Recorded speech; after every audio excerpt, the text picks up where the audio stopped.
Hello, let's venture into the new chapter, and that is Indigo. This is a chapter which tells us how Mohandas Karamchand Gandhi turned to be known as Mahatma Gandhi. This is that transition phase of his life. This is a biographical extract written by Louis Fischer. When in 1942 Louis Fischer was with Gandhiji, Gandhiji narrated this particular episode of his life. It was the session of Congress at Lucknow where he came across an emaciated farmer from Champaran district of Bihar. His name was Rajkumar Shukla. He had come to the gathering or the conference with a sole aim of getting a leader who can come to his place, address their issues, and resolve them. The issue was very critical for him. We can make it out from the way he was approaching each and every leader until someone told him to meet Gandhiji. He came to Gandhiji, he mentioned about his problem in his own way. Gandhiji had never heard of this place also. And then he said that next he is having a meeting lined up in Kanpur. And then he has to go to Sabarmati near Ahmedabad. And then he had meetings lined up one after the other. So he said he cannot accompany Rajkumar Shukla. But Rajkumar Shukla was resolute. He was determined. He followed Gandhiji everywhere he went. And he would ask for one thing only. Please give me a date. Having seen his determination, Gandhiji finally told him that on such and such date I'll be in Calcutta and you please come there and then we'll go together. Then only Rajkumar Shukla left him. Then, and the appointed date, Gandhiji was in Calcutta and Rajkumar Shukla came and met him. After completion of his work, both of them moved to Patna, where they were supposed to meet Rajendra Prasad, a lawyer, who was going to be the president of Congress and of Free India also. When they reached there, Rajendra Prasad was not there. So the watchman made them sit on the floor, having known Rajkumar Shukla before also. He didn't let them get water from the well also, knowing that Rajkumar Shukla belonged to lower caste and if they drop water in the well, it will become polluted. Though Gandhiji did not belong to lower caste, he did not protest and he sat quietly with Rajkumar Shukla. Then they met Rajendra Prasad and left. Then Gandhiji went to Muzaffarpur, where he was supposed to meet Professor J.B. Kriplani. He found a lot of people gathered on the platform to have a glimpse of him and to meet him. Gandhiji addressed them over there. And there, at Muzaffarpur, he stayed at Professor Malkani's house. He was a teacher in British school and Gandhiji appreciated his courage because at that time serving a British institution and harboring someone who was going to fight against the Britishers was unknown for everyone. Gandhiji gathered as much information from the people and then proceeded to Champaran, Motihari. There he tried to meet the stakeholders, the British landlords. But he was not given permission to meet, stating the reason that he was an outsider. Gandhiji, stationed over there, tried to meet as many as people and find out what exactly was the reason, because Rajkumar Shukla, being a poor peasant, could not explain him properly. He met the local lawyers who were fighting the case, and then he came to know about the bone of contention. The poor farmers did not own their lands, so they were working as sharecroppers in the lands owned by the British landowners. Now there was a condition they had entered into whereby the sharecroppers would grow their crops in this land, except the 15% of the land which was to be earmarked for growing indigo crop. Whatever produce will be there from that indigo crop had to be solely sold to the landowners, because that indigo they were going to sell to the mill owners in Manchester, United Kingdom. Manchester, you might be very well known as it is the seat of cotton textile. This indigo crop was used to dye the cloth that was produced over there, and that was a key requirement. There was a huge demand for this indigo, and that's why these landowners were allowing them to use the rest of the land for their own crops, and 15% of the land should be solely used for growing indigo. The things were going on fine till these landowners came to know that a synthetic indigo process was developed in Germany, and now indigo could be got through laboratory process. So it became cheaper, the quantity never remained an issue, and the transportation time was cut off. So this natural indigo was no longer economically viable for the landowners. So now what they did is, they said these sharecroppers to stop growing indigo, and to compensate that they would charge the amount from them. These sharecroppers were already very poor, and to shell out some money out of whatever they were growing was difficult for them. That 15% of land where they used to grow indigo crop was now no longer available for any crops. Why? Because indigo is such a crop which drains out the fertility from the soil and makes it unfit to grow any crops. Some of the sharecroppers, they gave the money, but others refused to give. And this is where the problem started. The British landlord engaged thugs. In our language of today's world, we can know them as bouncers, to extract money. But still, these farmers were resolute. Why? Because they didn't have anything more to give out. And that's what made Rajkumar Shukla move out and seek support.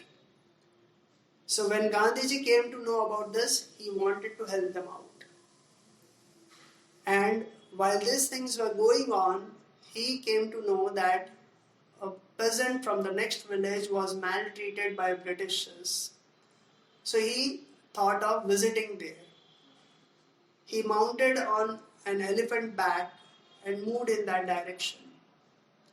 On the way, he was intercepted by a court messenger stating that he could not go there.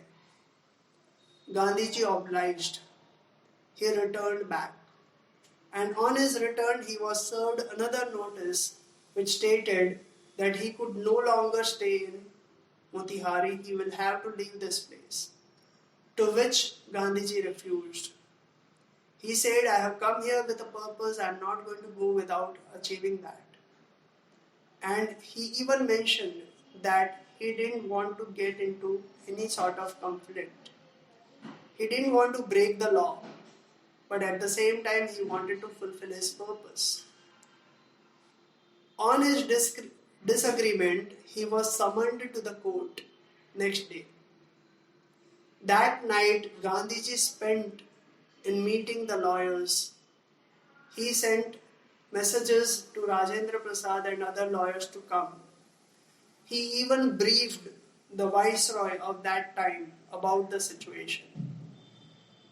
Next morning, he went to the court, but the whole court area, rather the whole village, was filled with people coming from all over the neighboring areas. And it could be seen complete black with the head of the people over there. The court people and the police were scared. They thought that any action against Gandhiji will create a riot and it will be very difficult to handle them. So they had to persuade Gandhiji to tell them to be in proper manners. Gandhiji addressed them and asked them to exercise restraint, to which everybody peacefully and quietly obliged. Here the court had postponed the hearing for 2 hours and they asked Gandhiji to furnish the bail for that, to which Gandhiji refused. After 2 hours, the court assembled again, but the people were there still, and finally, after consulting with their superiors, the court had to leave Gandhiji free for few more days to stay there. And that time Gandhiji was there. Now when all the lawyers and everybody were there, they asked Gandhiji about what should be the next course of action if he is arrested. Then Gandhiji in a way scolded them and said that you are supposed to take care of these people, and instead of that, being an outsider, I have to come here and help them out. And on top of that, you are charging them. So it's none of the use of you being here. Then these lawyers realized their mistake and they said that we are with you and we will also court arrest if you are arrested. Gandhiji made pairs of lawyers to court arrest. And this is how, when they were all together, Gandhiji said, the battle of Champaran is won. Why? Because that fire had been lit in their hearts. And then there was a conference called up to deal with the issue of landowners and the sharecroppers. So there were representatives from the government, from the landowners, and from sharecroppers' side, Gandhiji, an outsider, was the sole representative. That's the kind of faith Gandhiji had garnered from these people, that they had complete faith in him that he will do the best for them. In the meeting, the landowners had thought that Gandhiji will ask for 100% refund of the compensation that was paid to them. But to their surprise, Gandhiji asked for 50%. To which the landowners said, okay, we will pay 25% only. And Gandhiji readily accepted it. He justified this action of his by saying that money was not the main criteria for him. For him, British landowners coming down on their knees was important. He wanted to send out a message that the Britishers can also be booked under law. The Britishers can also be defeated. They are no longer invincible as was programmed in the minds of the people. And that was the bigger goal in the mind of Gandhiji, for which he accepted for 25% compensation. And that's how this issue for which Gandhiji had come here was resolved. What he came here for few days work turned out to be 7-month long stay over there. And while staying there, he had observed the lifestyle of the people of Champaran and the neighboring villages. He wanted to deal with this part also. And so he stayed there. He called his volunteers from his ashrams like Narhari Amin and others among his son and his wife also. He saw education as a basic requirement for these people to come out from the kind of life they were in. So small schools were started where the children and the adults were taught. The second thing he wanted to work upon was hygiene. Once he told his wife Kasturba to talk to the women and ask them to keep their clothes clean. When Kasturba spoke to the women about this, one of the women took her to her home. She showed that she never had a suitcase or a trunk also or a cupboard also. She said, I am having this one sari only. Now you tell me how to take care of this part. When Kasturba conveyed this to Gandhiji, he was pained to the core. He renounced all his clothes and got into the clothes the way we know him, in a dhoti and cloth on his shoulder. He said, I can't keep on wearing so many clothes when my brothers are not getting clothes to wear.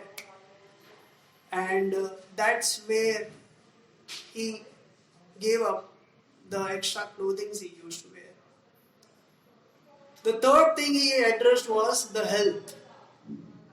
And for that, he got some doctors over there and he got 3 basic available: sulfur ointment, quinine and castor oil. These were the basic available things with which he treated the coated tongues of the people, the malaria which was prevalent over there, and the skin issues. And that's how he made them healthy, because health is one of the key ingredients for success. So this is how he addressed 3 core areas of improvement: education, hygiene and health, and made them self-reliant, self-sufficient. While the issue was on, he was also getting the support from various avenues. And one of them was Charles Andrews, who had offered to help him. But Gandhiji politely refused his help, stating that this is a war of ours. If someone else helps us, how will we feel the reliability of ourselves? How can we be self-reliant and self-sufficient? We need to be self-reliant in order to sustain the freedom we are going to get from Britishers. That's how far-sighted he was. That's how he saw freedom as. So freedom is not just getting rid of Britishers. That is one aspect of that. And the next is sustaining the freedom. That's a bigger goal he had in his mind. This whole episode emerged out as an action which made Mohandas Karamchand Gandhi into Gandhiji. And now the world also understands this mettle of his. And let me tell you a fact. Mahatma Gandhi Road is one of the main roads in almost all the countries of the world. That's his contribution to India, to mankind. Thank you.